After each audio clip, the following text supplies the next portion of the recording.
We're back with Kristi Clover talking about her new book, M.O.M, Master Organizer of Mayhem. And before we took the break, you talked about your first rule, because you've got 10 foundational rules that can help moms figure out how to get rid of the chaos in their lives. And the first one that you mentioned was glean and tweak. Yes. Let's talk about some of the others. Okay. So, I mean, it can be anything. I mean, again, 10 rules, it makes up about 2/3 of the book, but, yeah, so the 10 rules are glean and tweak, figuring out your top priorities. And in that chapter, what I think is important is that I kind of go at it from two different angles. I want you to figure out personally, like, what does your schedule look like? You know, what are your priorities as a family? And prioritize based on that. So schedule your life around that, because the problem is if you don't have any cushion in your life and you're saying yes to everything, you won't have time to get organized, and it's going to continue to sit at the back as a back burner thing. So I try to talk people into giving themselves some margin, not making their, family kind of go. I mean, your kids, I feel like as parents, especially homeschool parents, we are horrible at this. We feel like we have to give our kids everything in the, maybe 18, 17, 18, 19 years that we'll have them in our house, in our schools. And so we feel like, we need to give them every experience possible until this stuff. It's like, oh my goodness. I think about my own personal life. I have learned more as an adult than I ever did as a kid. And not to knock my education, which by the way was public school. But just throwing that out there. No, I'm kidding.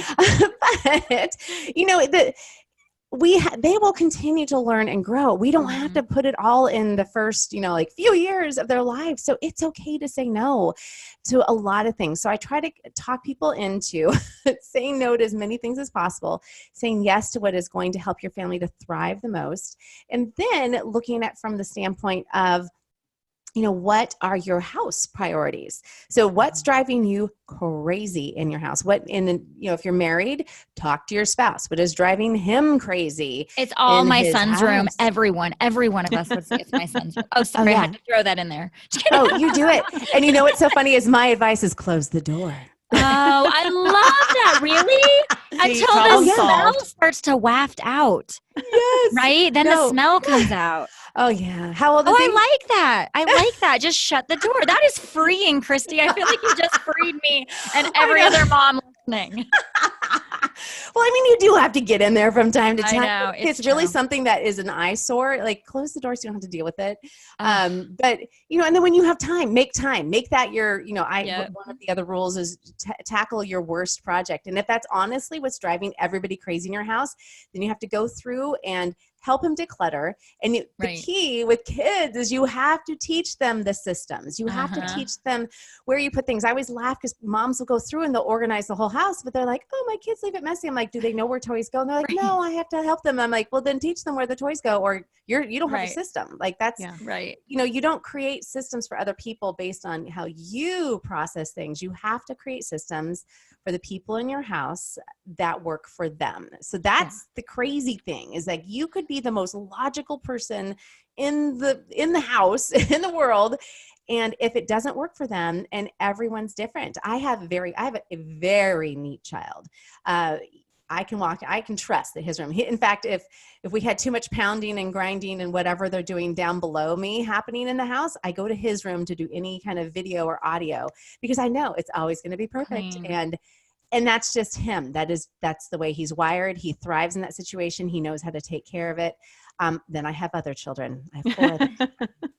They don't quite get it. But I think that's what the master organizer comes in, is because you're the master of finding what works for each kid. What are the systems that work for them, not just the systems that work for me. And I appreciate that, because my system's obviously the best system in the house. Just kidding. But if it probably is. But each of my kids have a different system. So I like how you said that we need to find what systems work for them and then implement that into their space. Yeah. And I literally just ran into that in our own home, because I have a chore system that totally works for me. Like, I know visually, like that is where they're supposed to do. But my little kids, it's too complicated for them. Right. So. Yeah. That's really good. You talk about teaching our kids how to do this alongside of us, because we talked about this actually with Ginger Hubbard, and we talk about coming alongside our child and training them on how to do things, because oftentimes as moms and dads, we just assume that when we tell our child, go clean your room, that they know how to do it, because we know how to do it. So it should make sense to them. Right. When we say go load the dishwasher or do the laundry, we just assume that because we know it, they understand it. And I think that's oftentimes what causes so much frustration between us and our children, is that we're saying, go do this. And they're like, no. And then they don't do it. And then they get reprimanded for it because they're not obeying. And in reality, it's sometimes maybe it's because they're lazy. But oftentimes I think it's because they simply really have not been taught how to do it. And I mean, it may be with some kids, you know, you said you have your son he's just wired that way. He is just by nature, he is an organizer and he's very clean.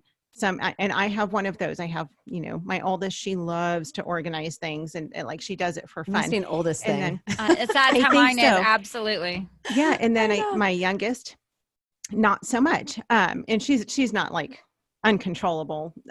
But you know, we have to come alongside them and say, okay, so let me show you how to fold your clothes, how to put them in your drawer. Let me show you how to hang your shirts, and then practice it with them. Don't just show them one time, but we can often, you know, okay, take it off the hanger. Okay, put it back on the hanger now. And you can even make it into a game.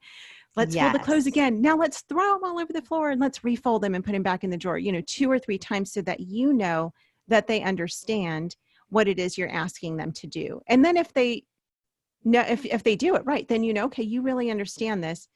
And then if they don't obey, well, then that's a different topic. Yeah, because I think that's go ahead. I think that's what's great about homeschool moms too, is we have all day to do this. We don't have, you know, they're not showing up at the front door after school and sports at 5:00 and we're trying to get dinner.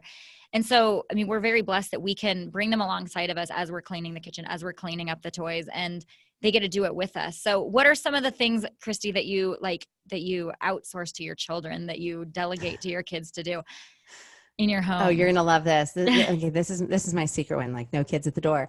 In fact, I laugh because I'm like, when my kids read this someday, they're going to be like, what? My number one tip is work yourself out of a job that you hate. So my kids learned how to do the dishes in the trash, because I don't like dishes and trash. They also learned how to do laundry, because I mean, number one, like dishes and, you know, laundry, those are crazy things that continue to repeat and repeat and repeat. So, I mean, it made sense for them to learn that. But yeah, those are my 3 least favorite things to do. I am fine. Like, you know, I'm weird. Like we have a little floor vac that we use on the floors, like not just carpet, but on our actual hard floors.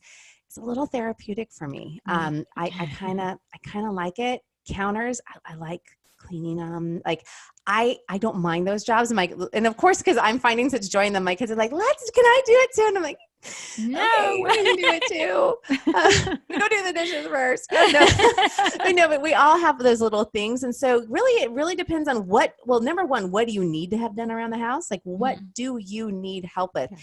And I wrote, I think it was just a blog post, but we happened to use a hashtag that said chore systems. And I laughed because I had 2 people. I think it might be the same person with 2 different handles on Instagram. We're like, that is child labor. You should not be making your children do the work that you should be doing. And I'm like, and I didn't respond, because that's when my snark thing just comes in. You should have responded with practice makes perfect. Yeah. I know, right? That should be your hashtag. Oh my gosh. know. And I just say they live here, right? They live here, so they have to. Yes, you know, my daughter, a life skill. It is. My daughter cleans the bathrooms, and she earned that because she told me one day, Mom, you know, I feel like the bathroom could be cleaned more often. And there was a little corner that was missed. And I haven't cleaned the bathroom since she said that, ever. That's awesome. That became her job. And blessedly, she's a little OCD, so I have the cleanest bathroom in town. Nice. Oh, I love that. So I also think you cue in. You're like, if that's bothering you to your child, then that is a job that you can take over in the household, you know? Yeah. And if you can't find your socks, you just became the sock folder. Right. Right. I know. I laugh because like I don't lose like I've never totally understood that like lost sock thing until having kids. And it wasn't even like the 2 older boys, because I mean I could it was when like it just got crazy. And like one of my kiddos, we call him Mr. Fun because he is all about fun, and he does not intentionally disobey. It's just that if something fun and shiny is happening, then he needs to be a part of it. No. And so it's like we have to make sure that we're helping him to narrow his vision. Nobody first finish this, and then move on to the next thing. So it's really hard. So yeah, I mean, I don't remember what the original question was at some point, but but yeah, well, so help them to find, what needs to be done. What could they, what do you want to work yourself out of a job of? And I loved your point too, Abby, is, seeing what they naturally have a tendency towards or what they're bothered by. Right. Since you were just talking about laundry, I know that you have a few systems for laundry in your home. Share those with us, because I know that for homeschool moms, especially if you have multiple kids, that can just be a drag. I mean, it really can consume so much of your time. It's like when it's done, then it starts again. Yes. Right. So I'm ready. I'm so excited. Okay, ready? Yeah. Yeah, I got my pen. I got my paper. I'm ready. Well, I have an entire chapter on my hacks. Oh my goodness. But I will say this, that with laundry, you do have to figure out what works best for you. I have heard so many different ways. I mean, there's so many ways to do laundry, as far as some people say, do a little bit every day.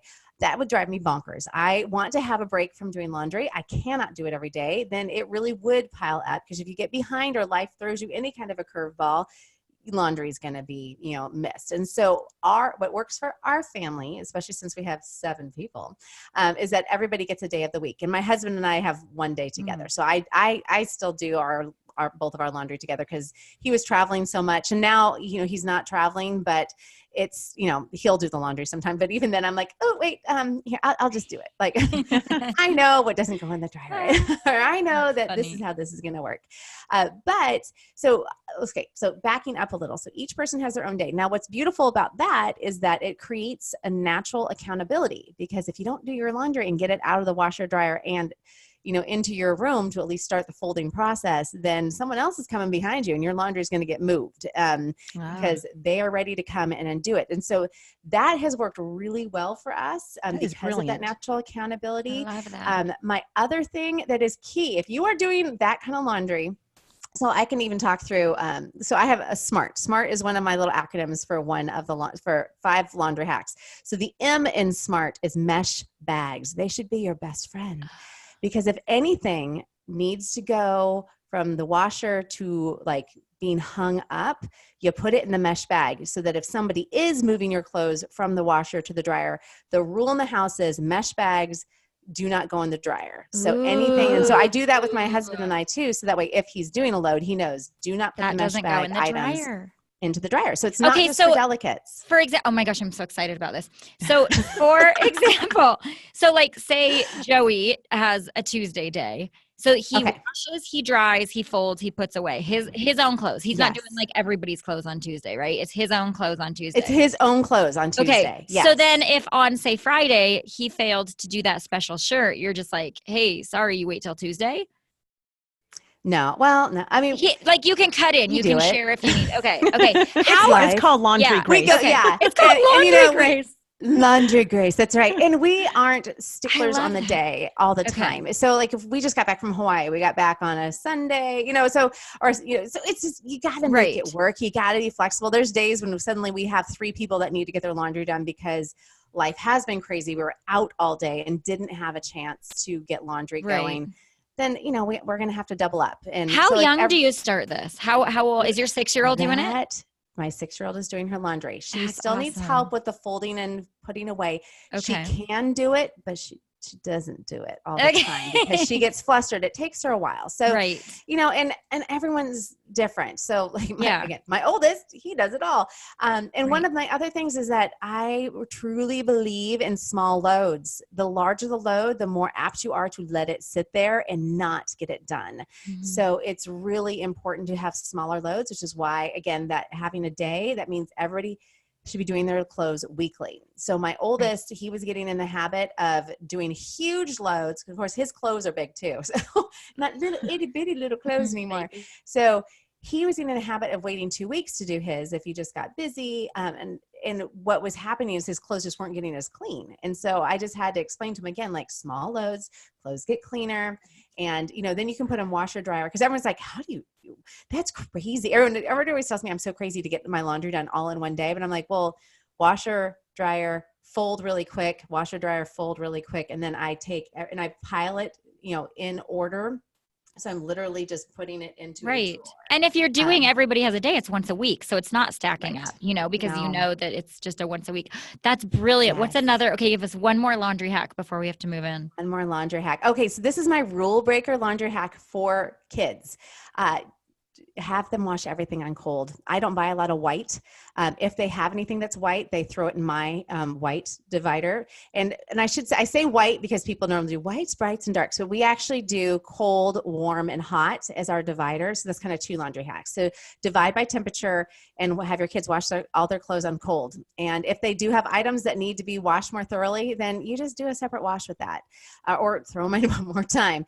Because, you know, quite frankly, I need to make sure that they know what they're doing. And if I have them, you know, who knows if that black sock is going to sneak in with those white tank tops or whatever it is. And I just don't deal with that. So everything gets washed on cold in our house. I'm like, not my laundry, Right. but the little kids. I mean, my oldest, my second oldest, he does do 2 loads now because he does have enough white clothes that he's separating those. Very Wow, cool. very Let's talk about a few more of the rules that you talk about in the book. Yes. So we've Okay, talked about laundry. so we've talked I'm about like, glean what and else do you tweak. want? Glean and tweak, We've talked about priorities. incorporating kids. Well, here's a big one. Okay, so the buzz is always on decluttering, and everyone's talking about KonMari method and, Marie Kondo, her little spark joy, which I think is fun. Like, if you hate something, then why are you keeping it? But I don't like my plunger does not spark joy for me, but it is a necessity. And I wrote that somewhere, and I had so you can tell, like, I have interesting people who follow me on social media. No, because this person's just like, well, my plunger sparks joy when I need it. I'm like, no, even when I need it, I'm like, blah. Like, yeah. Thank you The for whole situation. There's no joy in any of that situation. Right. None of it. Nope. That's right. No, and so, like, I don't understand that, but it's all good. So my approach with the decluttering process, I call it a 4-leaf method because we have 4 categories mostly. So it's the traditional, what are you going to keep? So what's going to go back into your home? And that's when you want to make sure you're categorizing to organize those things that you're keeping and keeping like things together. Your toss pile, things that just need to go in the trash, whether it's trash or just toys that are broken that really don't need to go anywhere other than in the trash can. And then also, we have a sell pile. So if there's big items that need to be sold, those are going to be that sell pile. But the key pile for us is the blessings pile. Mm-hmm. The blessing pile is the traditional donation pile. But for what's helped us, it's like some mental roadblock that changed for everyone in the house, that if this item is not useful or a blessing to us, then maybe it can bless someone else. Mm-hmm. And it helps when you have that thing that you're like, but I spent money on that. I should keep it.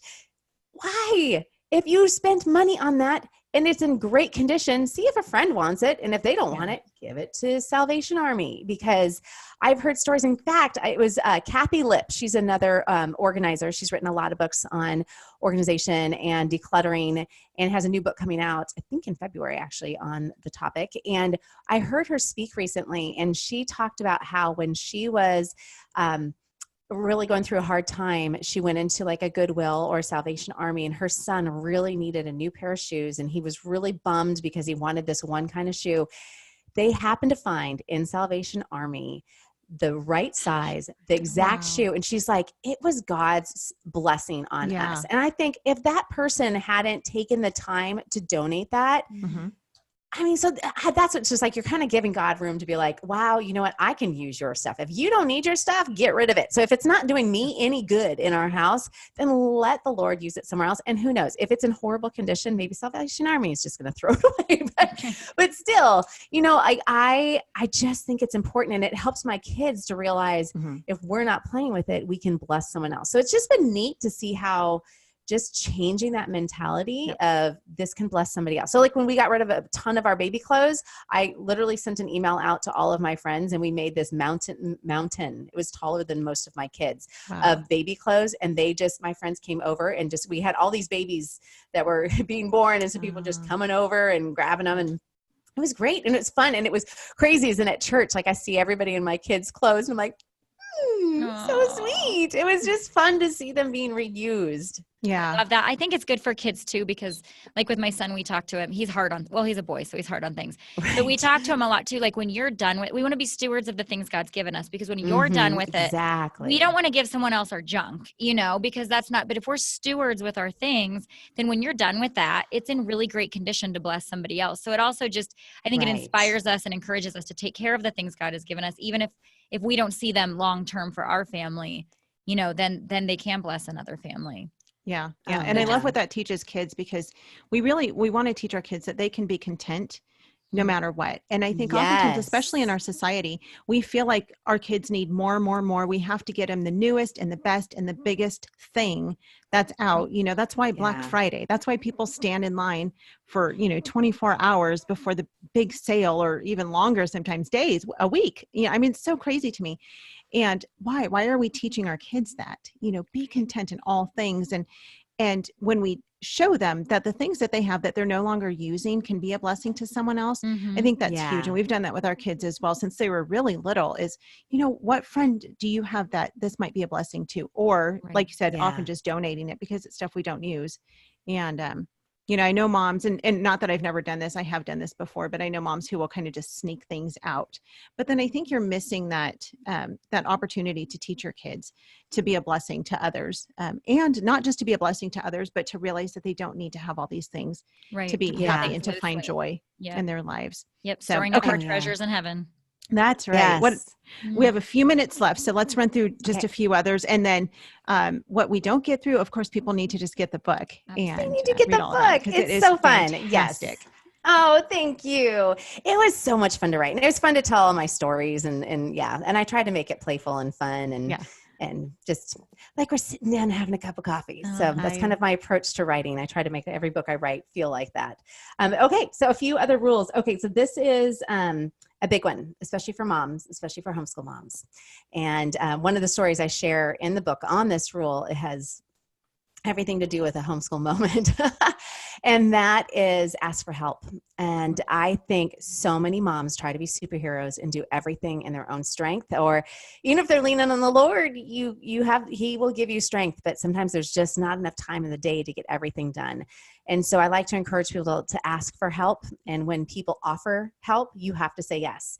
And so one of the stories I share in the book is all about when we had just had our fourth, and I had a bunch of friends who had like mommy's helpers coming in. I'm like, no, I can handle this. And, Steve was traveling like crazy, and, we were homeschooling. It was just so much. And I was just kind of at my wit's end, because I was trying to get Ashlyn, my fourth, to sleep, and she just wasn't sleeping well. And so I was doing this whole I just have a technique that I use with the kids to kind of sleep training to get them to figure out how to sleep. But it is hard on me the first several nights trying to get them to kind of recreate that sleep cycle. And so I think she'd just gone through like a teething thing or something, but I was exhausted. And so I decided to do what so many of us do, is I asked for prayer. Please pray for me. I have a definite need, but I'm not going to say it. I'm just going to ask for prayer. And so at the end, I had a girlfriend. She's like, Kristi, my daughter's trying to earn money for ballet camp. She would love to come over. Where do you live? We lived 3 minutes apart and had no clue. Wow. It was the biggest blessing. Her daughter would come over. And what was so funny is that so often when we are getting like my friends are like, oh, I have a mommy's helper come over and play with the kids while I go run errands. I'm like, well, that's fun if I really need the time alone just to kind of get out of the house. And I did that from time to time. But I would often have my mommy's helpers come over and help with the things that I didn't want to do, so that I could play with my kids. And so, you can use help however you want to. And I'm always really upfront too. We have cleaners. I love my cleaners. I hug them when they get here, and I hug them when they leave. And they come every other week. And I mean, the day they come, man, by that evening, you can't tell they were here unless you're looking deep, because sometimes it's that whole Murphy's Law of, when I have a clean floor, someone's going to spill something. It's just, it works no matter if you have cleaners or not. If you clean the floor, your child will spill milk everywhere. Yep. And so, but it helps because it means that all at one time, my house is clean. And we had a season where we were hosting 2 different events. I was hosting our co-op and I was hosting our Bible study. And my husband was adamant. He's just like, I know you're going to want the house to be tidy and you're going to want it to be clean. He's like, we need to have the cleaners come, on that off week. And so we didn't really have the budget for it. Like it wasn't so much like a budget, like we didn't want to have to spend for yet another cleaning. So I just asked them, for this much money, will you do the kitchen, the bathroom, like just like the key things I knew I needed done because that's where people are going to be. And they're like, oh yeah, we can do that. And they were already in our neighborhood. So again, ask. If you're not asking, you'll never have the solution. So I just think it's so important for people to really see where they could use help and get it. Yeah. Yep. I think really so too. We We sadly are out of time. Oh, But I would love to continue on and do this for, the next 2 hours. But again, people need to just get we the have book. lives. We have lives. And I have to go get my grays covered. We were joking about that beforehand. Yes. I had to go get my hair done because I have spray paint on my gray right now. Now, It's is a the real spray paint thing. you get at like Lowe's? You just go to Lowe's and get some brown spray Yes, paint no matches kidding. to hair color. No, I laughed because I had a girlfriend tell me about it. I'm like, are you kidding me? And she's like, no, it's a real thing. It's like L'Oreal or something like that. I get it off Amazon. So yeah. Brilliant. I'll you share gotta the link do what with you you. gotta You can do. put it. That you got to do what you got to do. I'm telling you, gotta. 40 takes over, and you got to roll with it. Yeah, I haven't hit the grays yet, but I have hit the Oh, God bless eyesight. you. I now have to wear reading Oh, glasses, which I didn't have to yes. wear before, and now I look at small print things. I'm like, I can't see. So, I so know. in order to read your book, I actually had to put my reading glasses on, but it was well Yes. worth it.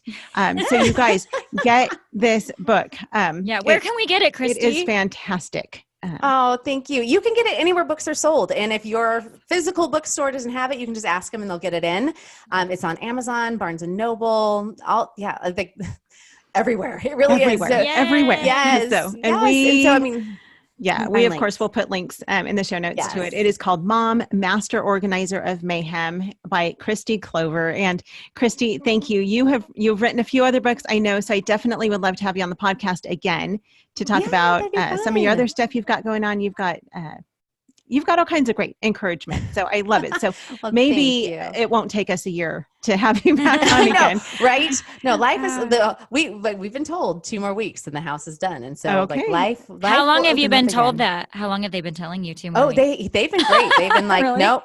Yeah, no, they will That's not even give us. exciting. Yeah. So no, I'm excited. They are keeping Yay. right within their timeline. So Awesome. I'm awesome. very happy. Well, Very exciting. Kristi, you are a blessing. Thank you for using what God has taught you and shown you to encourage Aw. me as a mom, to encourage Abby, and to encourage all of our listeners, because you really do have a gift for organization, but not just for doing it yourself, for helping others to learn how to do it as well. And it is doable. So for those listening who just feel overwhelmed, truly, honestly, get this book because it really will help you. I read a book years ago.